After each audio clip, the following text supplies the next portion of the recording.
Well, good day to everyone. This is Mark Cooper from IACC. I am thrilled to invite you today to our session, Social Media Strategy for Venues and Event Planners. Welcome to this in our latest episode of IACC webinars, and we will just give everybody a moment or two to come through, and then I'll introduce our presenter today, Shari Moniz.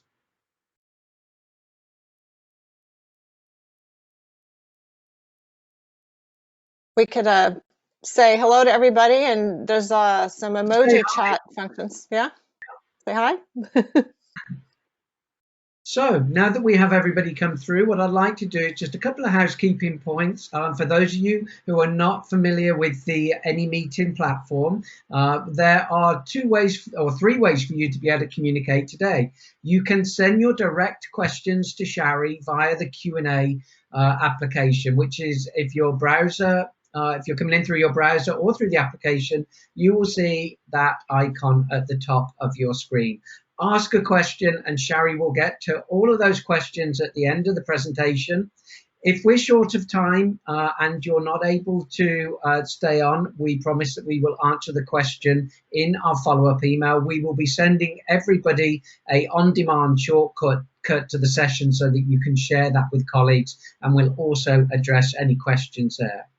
You can also tell Shari how she's doing throughout the presentation. I'm sure she'd love to hear from you using the emoji icons. For those of you who use social media and live events on YouTube, which is pretty much everyone, you know how they work. Send a thumbs up, a thumbs down, a smiley face to Shari as we go through the presentation. She would love to hear how the content is being received. And then last but not least, every opportunity to bring together the IACC community at the moment is one for us to cherish. There is the attendee chat session area where you can send messages to each other. You can let people know where you're dialing in from today, how you're feeling, what the weather is like, maybe even something crazy like where's the next place you're going to go to as soon as you're able to travel the world. But use that chat session to talk amongst yourselves. Use the Q&A to be able to talk to Shari. So now it's my absolute pleasure. I would like to, introduce you to Shari, one of the founding members of Up There Everywhere. Up There actually manages IACC's digital marketing strategy, and Shari leads the inbound marketing team and manages the agency's website, social media, blog, and content development elements, just about everything that is visible on the site. She's an expert in digital content creation and works with a number of international clients around the globe. I've seen some of Up's clients. They're very impressive, and they're brands that I certainly consider to be leading brands around the world. So now I'd like to take the opportunity to introduce Shari, and we're looking forward to hearing your thoughts and insights, Shari. Thank you, Mark. I appreciate that. I'll just do a little bit more quick introduction about Up. We're the world's first global cloud-based agency, so we're disrupting the traditional agency model. We don't have employees. Instead, we have members all around the world. And right now we have around 160 people globally. And they all work together on a variety of different kinds of projects, ranging from branding and communications to inbound and content creation, digital marketing, film and sound, and market research. Our headquarter, our main creative space is in Stockholm. We don't have traditional offices, but we do have places where we can gather and meet. And our founding location is in Stockholm. And we have as well creative spaces in London, Hamburg, Amsterdam, New York, and San Francisco. So if you're in one of those areas, you can come by and say hi to us sometime. This particular webinar is going to cover tips to boost your social media strategy. So the things we're going to cover are setting goals, identifying the right audiences, understanding the channels, creating the content plan, listening and engagement, and tools that can help you do that. And then we'll talk a little bit about considering paid promotion. So why should you consider using social media? This might seem like a silly question to ask at this point. Most people know that social media is an essential tool in your marketing as well as your digital marketing toolkit. But it helps you expand your marketing efforts. It lets you share content, build brand awareness, And it's a key driver for word of mouth. So social media is really that tool that lets people connect and share their experience at your venue or with your event to other people. And it helps you have direct conversations with individuals at the time that they choose. So it's a powerful tool to be able to interact with your audiences. When it comes to creating a social media strategy, there's a few things to keep in mind. And the first one is that you need to sort of define your goals. So it's not just posting random content whenever the mood strikes you, but to have an actual plan and to think about how you can align that plan with your actual business goals. And one way you can do that is to identify some of the KPIs. We'll go through those. Identify your target audience and what kind of content they would be looking for, and to create a content plan that aligns to that, and then, of course, to measure your results. So the first part of that will be setting your goals. So you what we like to structure these in a way that we call defining SMART goals. And that means that the goals should be specific, measurable, achievable, relevant, and time-based. And of course, these need to align with your business objectives. So when it comes to specific, that means we're saying things like, what can I actually accomplish? Why is this goal important? And who needs to be involved in making it happen? Another thing is that it should be measurable, meaning you need to answer specific questions such as how much or how many, and how will I know when I've accomplished it? It should be achievable, meaning something that you can actually strive to accomplish. Relevant, meaning it really matters a lot to your own business. And time-bound, meaning that it needs to have a target date that you can work toward. When we talk about what is a KPI or a key performance indicator, and this is you need to be able to measure them when you're setting goals. So these are based on things that are quantifiable measures that you can evaluate to show whether you've had success. So knowing what your KPIs are from the start, this will help you make the right decisions in deciding which kind of content to select. So let's go through a little bit of what these are for social media. When it comes to social media, the key performance indicators that we usually are looking at are what we call reach, engagement, return on investment, and retention and loyalty. So the first one, the reach KPIs, these typically follow work around things. Some people might consider them to be a little bit fluffy, and they sometimes are called vanity metrics when you're looking at things like, views to a post or number of clicks or something like that. But what you really want to focus on here are the numbers and growth, and to tell which direction that's going. So and these are things like follower count, so how many individuals follow you on your channels, impressions, this is how often your content's viewed, mentions, how many times your brand is mentioned across various social channels, and your share of voice. This is how people are talking about you online. So how many people and kind of overall your level of that. Engagement KPIs, these are things that demonstrate how engaged your audience is and whether they're interacting with your content. So things like likes and favorites indicate that your viewers appreciate your content. The comments give you an indication of what they're looking for. Sharing and retweets can demonstrate that your audience cares enough about it. And then things like customer ratings and reviews. And then click-throughs to your website, that shows that your content's interesting enough that people are actually engaging with it in a way that leads them back to your website. And that can lead to sort of a more tangible ROI kind of KPI. Those are things that actually affect your bottom line, and they're directing your sales. So these are things, counting how many orders are coming through from social media, how many of your conversions happen as a result of social media. So being able to track that and measure that gives you an indication of the content that's working. And then support cost per customer. So maybe one of your goals is to reduce how many calls you're getting into customer service or support, and you want to be able to set KPIs on how those calls are offset by handling them on social media instead. And then another ROI focused KPI would be the lifetime value of a customer. So of the ones that come through social media, knowing what the actual sales value or the total value of that customer is to your business. Then finally, we have retention and loyalty KPIs. So these are centered around your customer service excellence and retaining customers. So the repeat customers and ones that like and share your information across their channels. So it's important to strive towards that. So things like that you can measure here would be the reviews and ratings, the number of issues that get resolved, a service level agreement, meaning how long time passes between when a customer reaches out and when you give them a response on social media. So you might measure like how you're doing there and whether you're doing better or worse or improving. The time to resolution, that would be if someone raises an issue on social media. As we know, people are prone to do that. If they have a bad experience, one thing that they might do is jump on social media and complain. So how long does it take for you to, get a response and reply and resolve that online? So you want to do it in under 24 hours, certainly, but within hours sometimes could make a big difference.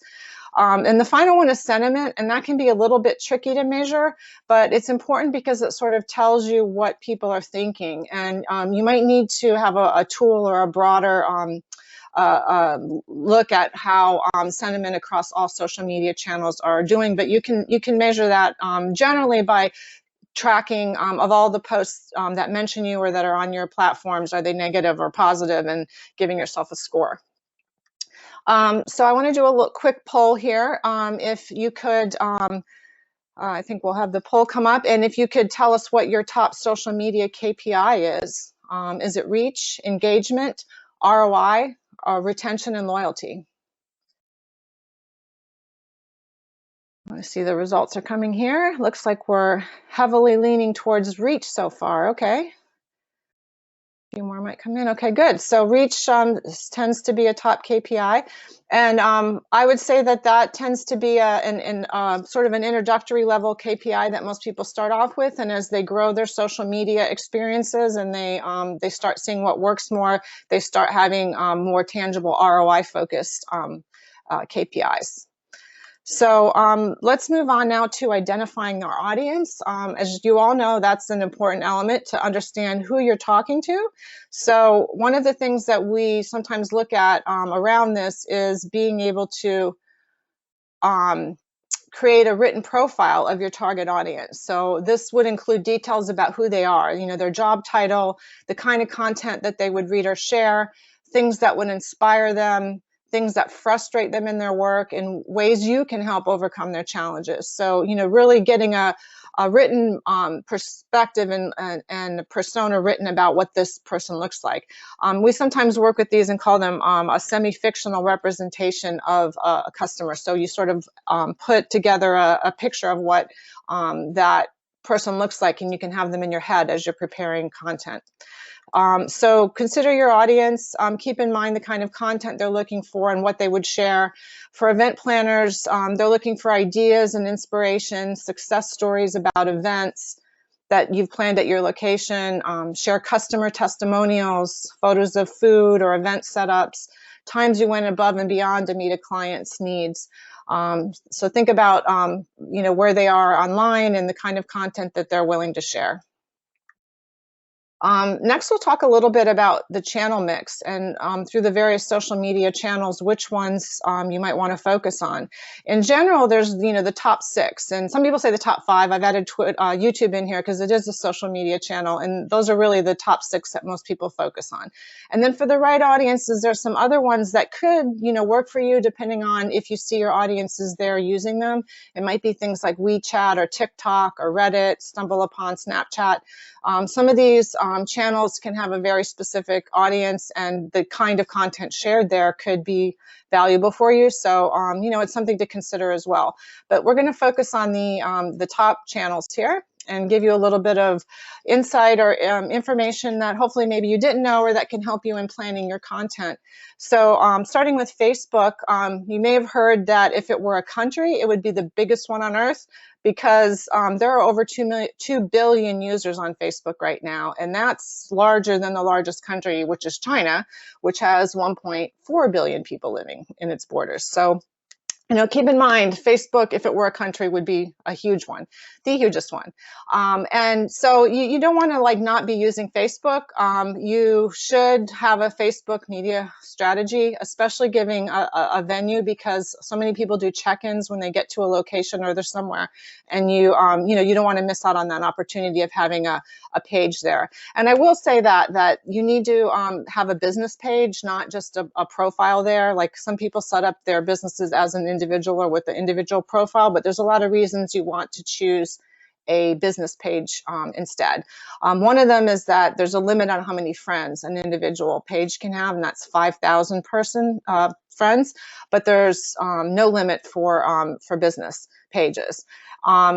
You can also get analytics if you're using a business page and not personal pages. So it's important that you take advantage of that. Those are called insights on Facebook, and it gives you information about click-through rates and all of the things we went through in the KPIs. And another reason is for advertising. So Facebook has a very, very targeted approach to advertising, which can let you, for relatively low cost, find the right people and deliver content to them. And I will say that the things that work best for Facebook advertising are really content focused and special offer focused. So they need to be real specifically targeted offers to people, not just general advertising for a brand.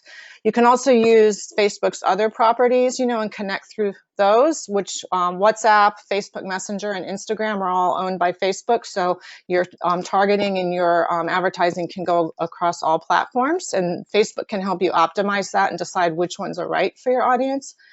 And then, of course, there's a variety of different kinds of content that you can post there. So everything from text with, photos, to links to your blogs, to carousel photos, to videos. So, all of these different kinds of content can really help showcase your venue and your events, and, make sure people are aware of what's happening and get ideas or inspiration from you.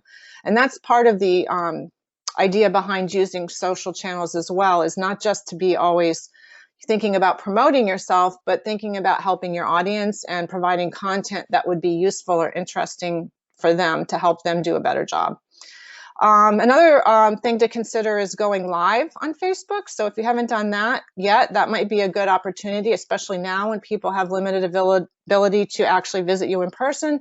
Doing a live tour or some kind of a live event, maybe where you showcase different kinds of food or other appetizers or something, like setups, different ways of doing that. Doing a live event is a good way to kind of draw in people, and you can have the recording later to share that across your other channels and your other audiences. So some of the kinds of content that we want to share on Facebook that are good for your meeting planning and meeting venue audiences would be venue hints, like things that are unique to your venue, or tips for like how to set things up the right way, or ideas of doing that. Both text tips as well as photos showing that, or videos. Chef's tips, blogs and articles are good, sharing those, and not just your own, but your partners, your vendors, your people that that come to your event and like share something about it, like share all of their content across your channels. Unique uses, themes, success stories, of course, are really good. I also wanted to mention about events calendar, because I see people not using this as much as they could be. The Facebook events calendar is a way to get your events and your content across channels. Those, when people are looking for ideas or events, those appear in people's feeds. So you don't want to miss that opportunity to have your event that's happening posted on your Facebook page. So make sure you're keeping those updated and doing that. And another idea is to do like a time-lapse video where you have before and after setups. People really like those, to see like, you take the setup that might have taken days down into a few seconds, and it's interesting content for people to share and like, especially if there's some really cool transformation happening there. Another things to keep in mind are quizzes and contests and polls. Those are really popular on Facebook. So if you can do something unique to your venue or your type of meetings that you're planning, that would be really interesting for your audiences. And then, like I said, cross-promoting your other partners and their content. helps build your audience and theirs. So stop for a second and just say, if anybody wants to share any thoughts or ideas that they had come up around that, please feel free to put them in the attendee chat or send them to the Q&A, and we'll look at those at the end. I might be going a little fast, but I had a lot of content to get through, so I wanted to make sure I could share it with all of you before we get to the questions. So for Twitter, I think that you want to think about Twitter as a sort of in the moment kind of platform. This is a news, a minute by minute kind of news platform. You see people live tweeting events, sharing what's happening right now. So it's the kind of content, whenever you have something happening, an event or news breaking, Twitter's where you want to share it. People do, of course, also share kind of more industry or some personal stuff, but industry notes, news in their industry, statistics and things like that. So it's a way to also track what's happening in the industry and what maybe your partners or your prospects or your potential guests are looking for. So what they're sharing can give you some insights into the kind of content they might want to get from you. So the things that you want to post here would be things like videos, news and updates. And, these can just be links to articles on your own website or, just news in general that you think is relevant for your audiences. Live event happenings, as I said, and quotes from events. People, tweet those out as they're going on, but you can prepare them in advance as well. Countdowns to when things are going to happen, links to blog posts, data, statistics, trends, and infographics work really well on Twitter as well. So moving on to LinkedIn then. So LinkedIn used to be primarily reused for recruiting, and it was like a job kind of finding platform. But nowadays, the networking goes beyond just that, and it's really all about thought leadership and building business. So any kind of industry-related information or news or thought leadership articles do really well there. There's a little bit of a difference on LinkedIn between the way the content works with LinkedIn versus, for instance, Facebook, where a business page can post content directly and have long posts. LinkedIn has long form posts, but those have to be done by individuals. So you need to have someone who you decide is the thought leader or someone who represents that skill or that idea within your organization and encourage them to create these long form posts and then share them across your platform. You can also, if you're not doing this, use hashtags on Facebook, or sorry, on LinkedIn now, because LinkedIn, about maybe 2 years ago, introduced their news feed. So that works similar to the way it works on Twitter or Facebook, where people see those news feeds coming through their page. And having a hashtag, actually, it works a lot better on LinkedIn than Facebook. It doesn't necessarily store it based on hashtags on Facebook. The algorithm doesn't work that way, but on LinkedIn, it does a pretty good job of helping people find content using those. So people that have shared with those hashtags in the past will be more likely to see content that you share with those hashtags. So it's a good idea to keep abreast of what those hashtags are and use the right ones.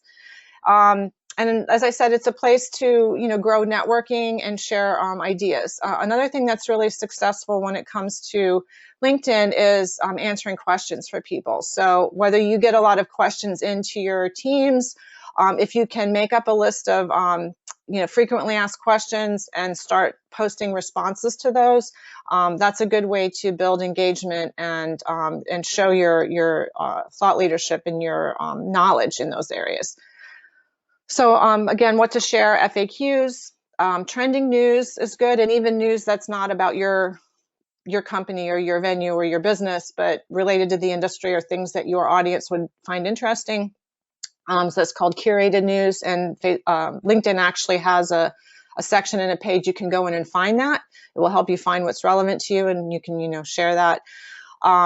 Cool ideas, so anything that's kind of a unique or an idea that will help people with planning better events or thinking about new ways of either themes or doing trends or something in the industry, or staying abreast of trends in the industry. Short success stories are good on LinkedIn, especially showcasing either your customers or clients or even your staff. Thought leadership pieces, blogs and articles, you can obviously link back to those on your website as well as other websites. Trends and tip videos, you can share those on LinkedIn. And I will say that on LinkedIn, it's important to upload those natively into the platform. You don't want, it doesn't necessarily always open in LinkedIn's platform unless you upload them using either a tool that does that as a native upload or uploading them directly. And then statistics are good on LinkedIn too. So, you know, we're seeing a increase in people requesting these kinds of green vegetables in their menus or something like that. So any kind of things like that people would find interesting that are relevant to your industry. So Instagram is our next platform that we'll want to mention. And here, again, it's important that you have a business profile. So you know, not using a personal one, both for the insights as well as the advertising possibilities there. You want to partner and cross promote, and a good strategy on LinkedIn is to do takeovers, to let people take over your feed for a while. One thing about Instagram is it does have a younger network. About 90% of people in their audience are under 35. So if that's, you know, who you're targeting, then that's a good fit for you. But if it's not, then you might not put as much effort into Instagram. But I would certainly say don't ignore it and make sure you have a presence, at least, you know, a minimal one, meaning you're posting something once a week. People, again, they check in on Instagram. So if someone is at your event or your venue and they check in, you don't want to have no presence there where when they, you know, try to find you and try to tag your location, it doesn't exist. So, you know, make sure that you have at least something there. And then again, you can use hashtags on LinkedIn to help people find the right content.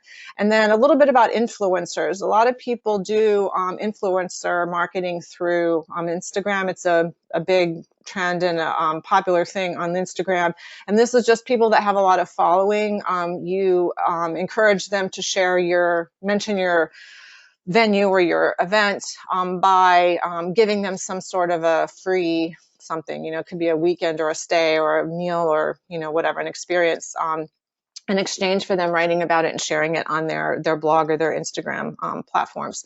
And there are services that can help you find those. Some of them include Iconosquare, Revfluence, and Influencer DB. So if you're interested in building relationships with those kind of influencers, you can look to some of those platforms or work with someone who's, you know, who's good at doing that, like a public relations influencer specialist.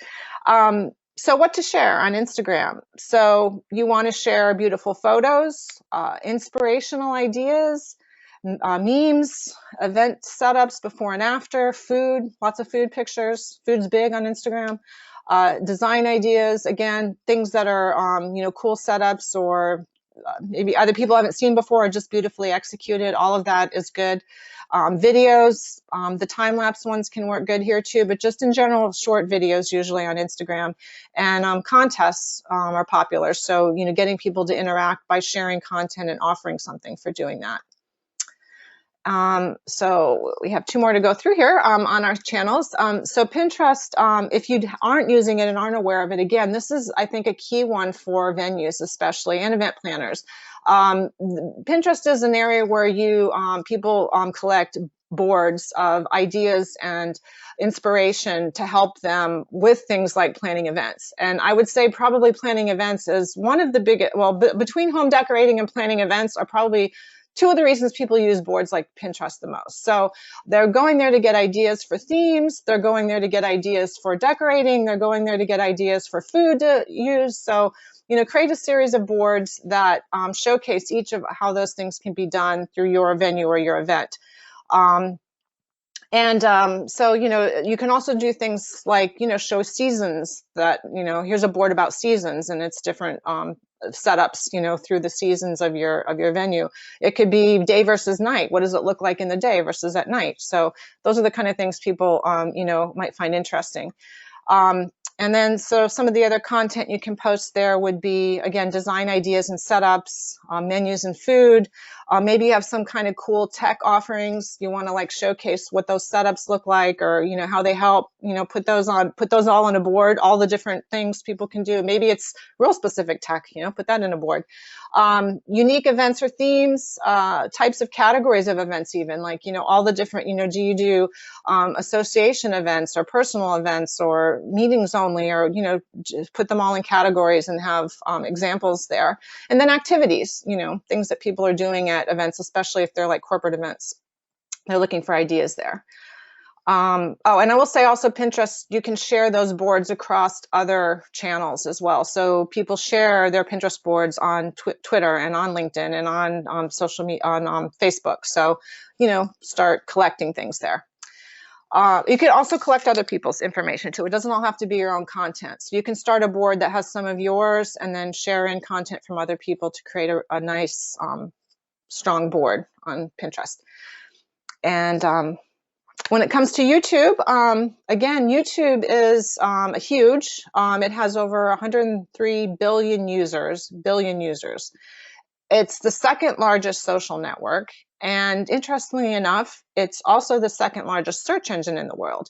You might have noticed that if you search on something like how to do, you land on a YouTube video. That's not an accident. People want to see how to do something. So creating videos that show people how to do something are huge. So if you want to have a video showing people how do you turn, you know, a room into an event, how do you set up a table for 12 people versus 8 people versus, you know, 20 people, showing them how to do that with a video, you know, is huge, goes a long way. So, you know, creating these different kinds of videos on YouTube can help build your exposure. The other thing I want to say about YouTube, though, is to make sure that your description on that video talks about your venue in the right way, uses the right keywords, and links back to your page. I see a lot of people posting content and videos where they forget the links. So you're not going to be driving traffic back to your website and to your opportunity for people to connect and reach out to you if you haven't put those links there.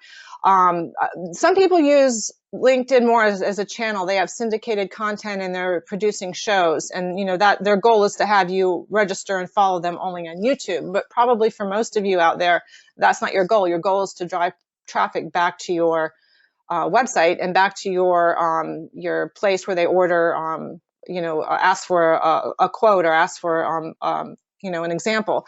So you want to drive them to those pages. So include a call to action in those descriptions. Say, you know, follow up to get a quote, or, you know, contact us for 10 ideas. We'll send them to you, you know, now or whatever. So, you know, include those kinds of calls to action in your descriptions, as well as in the videos themselves at the end. So the kind of content that you can think about using on YouTube includes everything from, as I mentioned, the how-to explainers, the guidelines and tips. Video tours are really good, as I said, especially now when people maybe can't, you know, come in personally to see it, or you know, afraid to come in or see it. Have a video that it shows all the different things that are unique, or ways people could set something up, or just a general tour. Event video highlights are good. Taking a series, maybe a bunch of different kinds of videos and putting them down into, you know, short videos that show examples of each type of event or happening. Guest stories and testimonials. You know, as events are happening, maybe start thinking about interviewing a few key people to get little clips that you can put together and do testimonials. Seasonal ideas are good, and time-lapse setups there. And then, you know, chef's tips or cooking tips, you know, or tips for, you know, using food at an event, what to do or not do, or, you know, trends you're seeing. I want to now take a little time to just do a quick poll here, and let's ask, which social media channel delivers the most customers for you? So currently, which ones are you finding delivering customers? Looks like yeah, okay.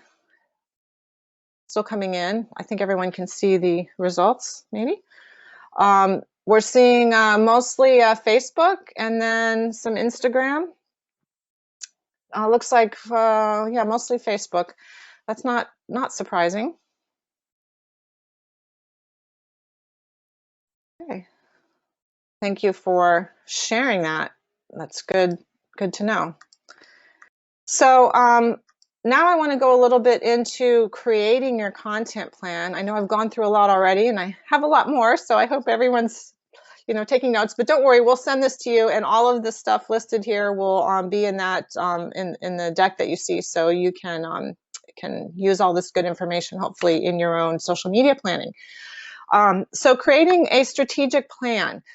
So overall, like as I mentioned, it's good to sort of plan ahead and plan out several weeks to even a month ahead of time with your content.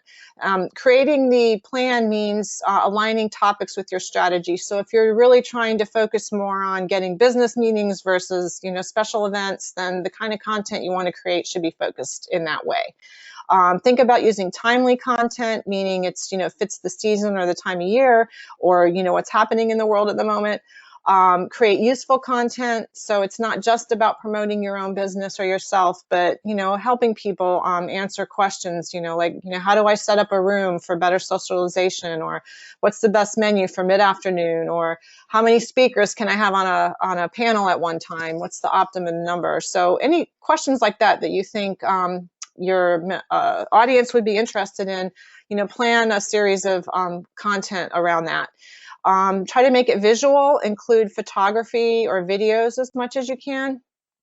Graphical content it brings a huge lift. I have some statistics on that to share here. And you try to go behind the scenes with photos, and behind the scenes photos whenever you can. And think about using your own photos versus stock photos. So creating a tactical content plan that, some people put it in spreadsheets. You can do it with online tools. There's certainly scheduling tools that make this easier and help you reuse content. So if you see something was doing really well, you can reschedule it, maybe with a slight tweak. And I'll go through some of those tools at the end as well. Here's some of the statistics that I mentioned. So creating visual content, gives a 329% can increase the signups on a page by having visuals on that page. 82% of online content is actually expected to be video by 2021. So that's pretty huge. So in some of the kinds of content that you can create that goes beyond just being promotional, showing photos, it might seem promotional, but if they're meant to like help people, give them ideas, then it's doing both of those things at the same time. Videos, infographics, blog posts, countdowns, captions and polls and contests, so all of these things. So I'm going to ask you guys for your feedback now and tell me, what do you think, or what's one idea that you have from this list? If you could share it in the Q&A, actually, then it'll come back to me, and we'll share those across with the group. So if something inspired you, or you had an idea from seeing these lists and these thoughts I've put forward, please let us know.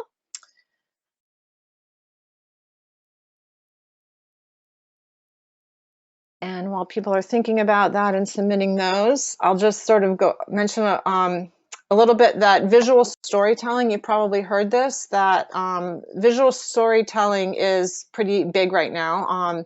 And this is, the idea is to showcase how your event space could be used, give people ideas and inspiration. So here's an example. It gives people a feeling, it elicits emotion, it might tell a story of something. So really using images in this way can be good, and then using hashtags that support them. And as well, infographics. So if you have some statistics, and even if you don't have to go out and do some, huge surveys or anything, but you probably have statistics about your event, which the kinds of things people are most successful at using, or the favorite foods they're ordering, or the favorite colors they're using, or whatever it is. Create little charts about it, saying the top, color for events is this, or whatever. So those are some ideas. So do we have some ideas now that we can share back? I have to put up yeah, here we are. Doing more videos, just more difficult for our CME events. Okay. So we had some people mention that they were doing more with partners, that showcasing their partners was a good idea. I think anything that that gives you an idea for making it easier to create new content or cross-promote content is a good idea. I'm going to talk a little bit about listening and engagement now. I wanted to point out that it's important not just to always be promoting your content, but also to take the time to interact with other people's content and the people that you're following and grow your follower list that way. And some strategies that you can use for engagement when you are posting, your content, besides, asking for calls to action, saying thank you to people, posting content that says thank you to this person and that person. If they review your content, replying back to them, or if they review you, reply back to them. Looking for people who can, be influencers, whether that's people that have attended events or work with you, or people that have large followings, and having them share your content. So those are all, some ideas of things that you can do to help increase the engagement. And then social listening means not only just listening to what people are saying on your own pages and the comments that you're getting back, but what's happening broadly across your industry or out on social media that your potential audiences are talking about or listening to. So again, there's tools that can make this easier, but some of it is just making time, once in a while to go on and see what's happening, and then cataloging that and making notes about how that affects you or how you can use that in your own content development. So follow, influencers, customers, and prospects, and then, use monitoring tools and follow the hashtags that are relevant. Thanks. So monitoring and listening, just a little bit about what's the difference between those two things. So social media monitoring in general means you're looking back, you're gathering information and focusing on, what happens so you can tell what's successful. And then social listening is more about moving forward. So it's the trends and analyzing what's happening out there so that you can use it as a strategy that guides you in creating your future content. So some tools that might be helpful to you in creating both, posting content and creating it, starting with like scheduling, tools that help you with scheduling. These tools do a number of things, but one of the things that they do is let you, across all different channels, create the content and schedule it for automatic posting over a period of time.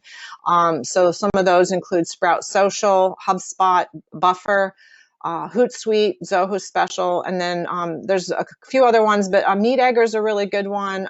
They have an entry-level product as well as one for big teams. What's neat about theirs is that they have this sort of an automation that helps you find the right content and tells you, basically suggests content for you. It's almost like an AI that writes it. So that's kind of an interesting feature. And then Octopost is one that's popular with big teams because it lets people in different brands or channels or venues, manage content across platforms and not sort of cross-promote on the same channels.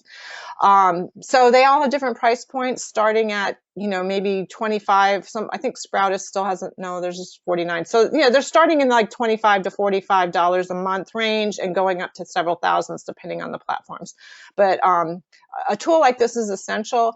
IACC is using Buffer, and that's a good one that has a nice low, entry point and a free version as well if you only have one or two media channels to manage. So I would recommend using something like that. And then we have social media monitoring. So this is, paying attention to what's happening out there and being able to collect that into useful data for yourself. So it's things like brand mentions, if people are mentioning your venue or your brand or your company with or without direct tagging, relevant hashtags, so again, either branded or unbranded ones, mentions of your competitors, trends in the industry, the share of voice that you have, like, in your space, how much of it is talking about you, especially like, locally and, specific niche. And then brand sentiment, is it positive or negative? So again, some tools can help do all of this. If you don't have the budget or, for a tool that can manage some of this, you can do some of this, you know, just by taking the time a few hours a week to go through and look at some of that. But these are some of the tools that work. Again, some of them are the same as the scheduling tools. You have Hootsuite, you have Sprout Social, Agorapulse, and Social Mention are good ones for doing all of these things. Social Mention also has a free, it's like an alert you can sign up for. Then we'll talk a little bit now about some visual content creation tools. So these are tools that can help you if you don't have a graphic designer on staff or you're not one, to be able to find or to create interesting visual content. One of my favorite ones is Canva, and this is an online platform, and it gives you access to templates, to stock images, to graphics, to all kinds of things, and you know, sizes them across all different kinds of media, everything from social media to doing presentations to like headers for emails, things like that. So check out Canva. It's free to use it.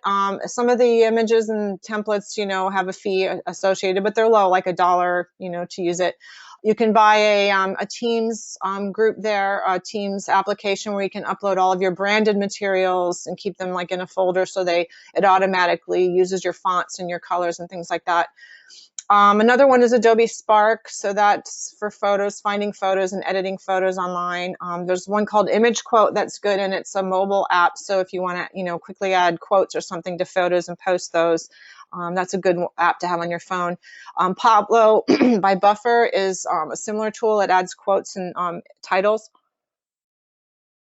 And Photo Collage is one that lets you group images all together to post those like on a social media. Because like on LinkedIn, for example, you don't have carousel images. You just have one image per post. So if you want to, you know, showcase multiple images in one post, you need to put them into like a collage.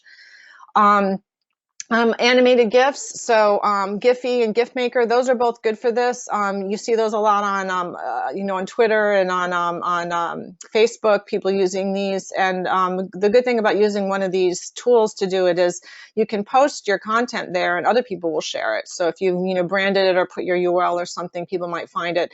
Those are usually good for funny things or things that are trying to show something quickly, like a before after or a, you know, somebody falling or like whatever, just, you know, something that could be humorous that maybe would showcase your venue a little bit would be good. So you can have a brainstorm about what that might look like. Same thing for memes. The meme generators, iMeme and Make a Meme generators, another one. Again, that's almost like its own social network, and I think that's the one that's integrated with Facebook. Where if you look for sorry, it was Giphy I was thinking of, that has the GIFs in there when you post one. Anyway, the memes, this helps you generate them and other people find them and share them. For animation, there's some tools that do that. Same thing for infographic. Pictochart's a good one for that, I like, but Canva has some templates for that as well. And then video, you know, creating simple videos that you've shot on your phone even. So something like iMovie if you're on Apple, or Animaker or Raw Shorts, helps you just create quick, you know, 1 or 2 minute little videos that you want to like be able to post on social media or upload to YouTube. I'll take a break there for a second, and if anybody has a question, you can submit those and we'll get to those in a few minutes. We have 10 minutes left. We're about on time here. Just to poll though, really quickly, I'm going to talk about paid promotion next. So are you using paid promotion on social media? Yes, no, or you're thinking about it? Get our poll up.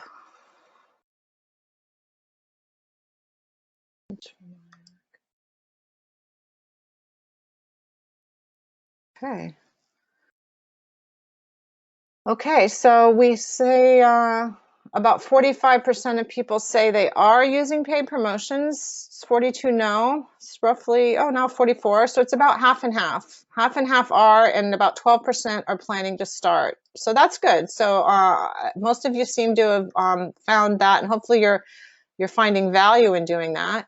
So the thing about social media, promotion on social media, is that it usually works the best if you're sharing content or special promotional offers. So just general ads, that are vague aren't what's working on social media. You need to, really have focused content that you either promote your content, you promote a special offer, or you promote an idea or a blog post or something like that.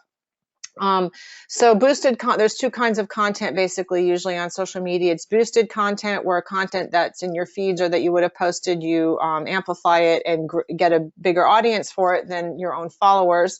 And then you have ads, which are usually things like that are retargeting. You can do those through retargeting of a list, or website conversions, and those are designed to drive traffic back to your website. So, you can either grow your audience within that platform with things that are meant to increase engagement and likes and boost there, or bring traffic back to your website or another of your platforms. So just a few things about the difference between Facebook and LinkedIn for B2B advertising. Those are usually the two that the people that I'm working with are asking which one should I use. And I think it depends on, like, if you're looking to really target your audience in a business sense. So Facebook has more reach and more active users, and people are on it more every day. But and the cost per click can be lower than on Facebook than on LinkedIn, but LinkedIn definitely wins when it comes to targeting in terms of finding a specific kind of person, because on LinkedIn, people have put their business titles, their companies, and everything are on there. On remarketing, the same thing. So, when people, Facebook has a lower entry point for that, because they only require you to have 20 visitors to your website before you can start retargeting. But LinkedIn's is more specific to being able to match an audience and find people that are similar to that audience, because they know people's business titles and they know the companies they work for. So if you're looking to match an audience, or to get similar people to the ones that are already your customers, then LinkedIn's going to be able to help you find those people. And same thing for the lookalike audience. So matched audiences is where you upload a list. These people were repeat customers, or people that have worked with me before, and I want to make this offer directly to them on LinkedIn. And then lookalike audiences are people that have similar attributes to the ones that you have had as customers in the past. So people that like certain kinds of things, they have the same job titles, they've downloaded similar content. So that would help you expand and find more of the similar people. And again, LinkedIn's better at that, because they do it based on their email addresses when people register, and people don't always use business addresses on Facebook. So it's harder to connect them. And then when it comes to account-based marketing, being able to retarget people or target people based on companies, again, LinkedIn wins there. So if you're trying to, do that kind of marketing, you want people in certain companies as prospects, then LinkedIn's where you want to be. If you're going to do, more direct offers, or your offers are more community focused, or like a specific offer of a guide or something, then you can use Facebook to grow that, like as a general offer. And now we'll do some Q&A. So do we have some questions? Let's see. It says, we are unique in that we are a medical education and hold events to get CME. So we are more structured than promotional events. We're just starting and trying to learn how to get more followers in our specific medical fields. Any tips on this? So let me think about that for a second. So definitely, if you're looking for people in specific medical fields, I would say that LinkedIn is going to be a good place to be putting your content, and then to do some promotional advertising around that content so that you find those audiences there. I would also think about like having examples of that of like what that what those events are offering. So showcasing people that have had success with it in the past and what that offered to them, and put that on your LinkedIn page. And if you have content that comes out of those that would work on Facebook, you can do that as well. But in this case, I think LinkedIn is the best choice. As we are a conference center, what type of influencers would you recommend? I think for conference centers, influencers that people that are blogging or that are event planners that have followers that are similar to the ones you're trying to go after. So the key is to look for people that are doing what it is you're trying to do. So if you you might also see what competitors are doing and who if they're working with people, who they're working with. But in general, I would say that the kind of influencers you're looking for are professionals who maybe have their own blogs, and they're either running workshops or events talking about those things, and they have a big audience of their own. It could be people that are public speakers too, that are running courses like that and offering that. So you could start with them, and maybe there's some tie-ins you can do between them. Offering them something in exchange for talking about your conference center and delivering that for them. So our live conferences are now being turned into webinars. Yes, that's happening a lot. Any tips for how to promote these to get more attendees? So yeah, well, definitely you want to make sure that you connect with everybody who attended or has attended the in-person webinars in the past. And I don't know if you're planning to have fees still for the events. Actually, I'm not sure if this was a event planner or a conference center here, but reach out to the people that had attended them in the past. Show them what some of the benefits of the online version are. Let them know that answer that. She's an event planner. Okay. So yeah, so I would if the events are still if they're still being a charge for them, you need to show the value and like what's being offered with online and why online is can help grow the audience, because there probably are people that wouldn't have been able to attend in person but can now attend online, or maybe the event lets them attend sections of it. So like they wouldn't have been able to spend 3 days at an event, but they can attend these 2 sessions that they were interested in. So really, make a point to showcase what each of those sessions are, and that people can sign up for individual sessions. Maybe there's something you can offer in terms of like Q&A before sessions, so people feel more of a connection with the presenter, and they can, they'll be able to sort of get a specific answer to what they're looking for at that session, versus if it was a live event, maybe that wouldn't be happening in that way.